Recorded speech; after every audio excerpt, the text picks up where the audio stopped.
So as we keep things moving here, a couple more topics to get to. One of them that ties into last night's game with Notre Dame, Ohio State, of course. And again, like this video, subscribe to the channel. We got over 30 live with us right now. Appreciate you all for joining us here on Group Chat Football Live, our national show that we talk daily transfer news, recruiting news, coaching rumors, speculation, which is what we're going to get into right here.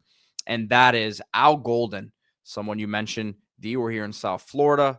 We obviously have our Canes Insight website. So we are familiar with this man, Al Golden, right here. Someone who was the head coach at Miami. It was a tough time at Miami when he was head coach. There was some tough circumstances that he was dealing with in terms of the NCAA.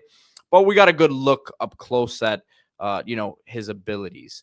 And as a head coach, it didn't work out great here, but he's completely rebuilt himself as the defensive coordinator at Notre Dame this year, had a stint in the NFL as the linebackers coach of the Bengals, and that is where he's rumored to be the favorite for their defensive coordinator job.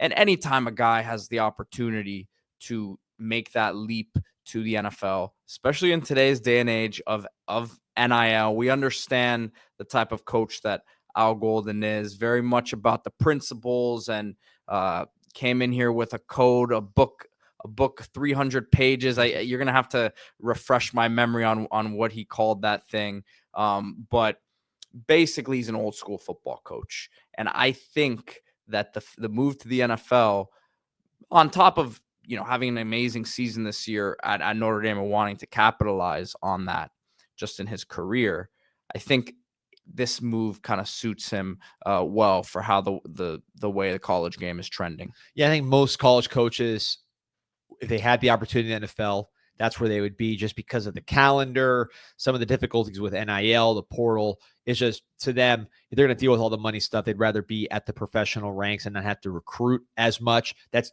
not everybody, but that's a lot of people. So you could see Al Golden seeing this not as a lateral move, but certainly as an improvement.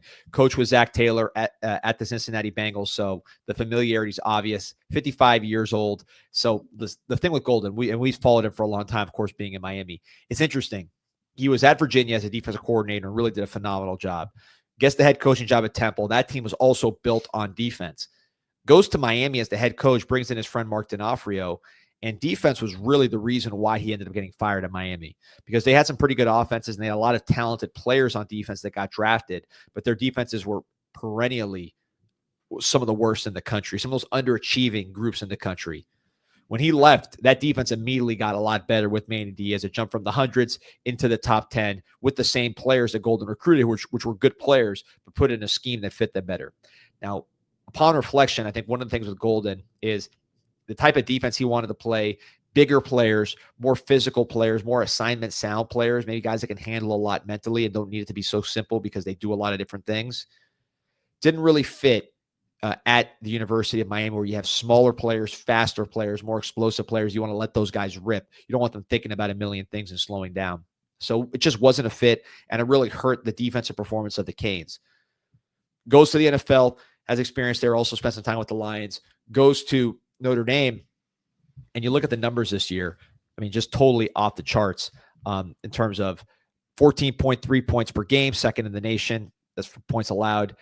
Total yards surrendered, 298.3 per game, top 10. So his numbers were outstanding. You saw Notre Dame's defense all year, much more aligned with how he wants to play defense, with intelligence, the size of the players, the physicality, the ability to do multiple things, and he had tremendous success. So that Bengals move makes a lot of sense. He'll be able to deal with pros. He could build his scheme around players that he's able to acquire in the draft. Doesn't have to worry about recruiting them. He could just say, this is what we need, and get them. There's the familiarity. He obviously had tremendous success at Notre Dame. They just played in the national title game. And if Golden were to move on, the question becomes, what's next? You have a defensive-minded head coach in Marcus Freeman, with himself having a defensive coordinator background. That'll be an interesting coordinator search to watch if Al Golden moves on as expected. Yeah, and just, if you're Golden too, I'm just throwing this out there. I'm sure deep down he wants another opportunity as a head coach. At some point in his career, he's 55 years old now.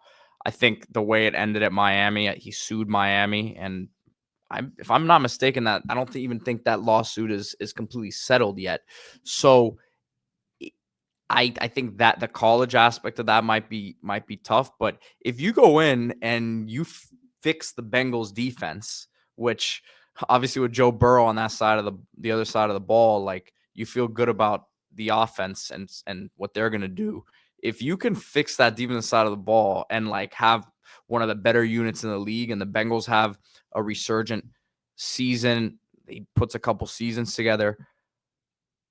Call me crazy, but I think he might be, if these are hypotheticals, but he could be a potential NFL head coach.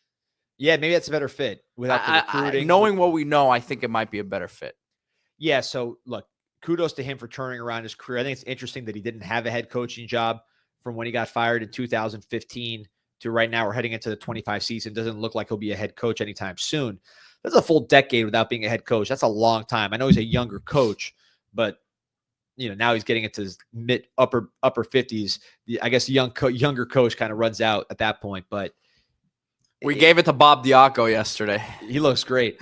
but yeah, so usually, a guy that's had success as a head coach, like let's say at Temple, and then has a bad tenure at Miami or school like that, usually they get another head coaching job. I think of like Jim McElwain, Will Muschamp, guys like that who it didn't work out at one of these more higher profile schools. I think the lawsuit has to do a lot with that too. Yeah, it could. So interesting path for Al Golden.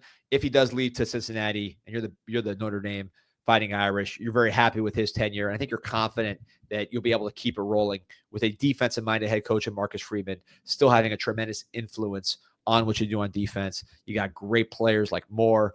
You got a future there with Notre Dame on defense that you don't get alarmed. This is just kind of the price of success.